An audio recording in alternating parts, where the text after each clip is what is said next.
Hi folks, Dan Wilder here. I'm at Norcross. I'm kind of out in the sanctuary proper near some of our ponds. Wanted to do a little more winter plant ID with everybody.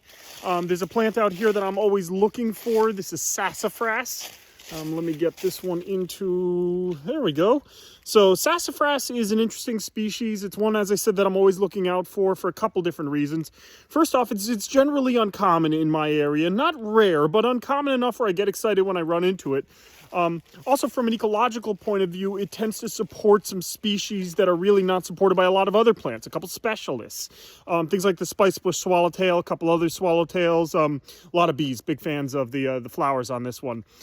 It's also one I like to introduce people to because it's a really good plant to kind of start your identification, path upon.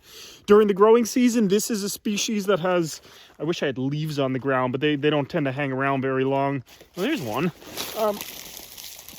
Oh, this is a pretty terrible example. Well, no, it's a better example. It did come out. So here we go. I was able to unfold this. See how we've got this two-lobed leaf, sometimes called a midden leaf. Imagine, a midden. So you'll get leaves that are either the single lobe, just like the center lobe on this. You get the two lobes that we're looking at here, and sometimes you get a third lobe on the other side, and you get this three-lobe leaf. Those three different leaf types make this pretty easy to identify during the growing season, but in the winter, it's also pretty easy to identify. So back to it. Nice green stem. And you can see that really kind of runs through, a lot of this plant, lots of green. And you can see all these lenticels, these little dots here. And watch as I kind of move down the stem. See how the texture is kind of increasing? We're getting more brown, more lenticels. And down here, it's getting pretty, standard woody looking. That also is consistent in this plant. So these are, characteristics that kind of stand out. And there's a final one that I think is the best on this one. When you're not sure if you got it right or not, go up to the stem, give it a little bit of a scratch, and sniff. Smells like Fruit Loops. It's really nice. It's got a very distinctive smell. You're not going to confuse this with really anything else. It's different from the sweet birches, but has a sweetness to it.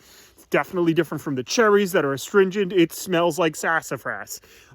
Highly recommend putting this one to your nose. Just a cool plant. Generally uncommon, supports some cool species, easy to identify, and can tell you that there's something a little bit different about this area. You don't tend to find it everywhere. So when I spot it, I go looking at what else might be around me to see if there's other things that are different in the area. Either way, happy botanizing. Everyone have a wonderful solstice, and I will talk to you next time.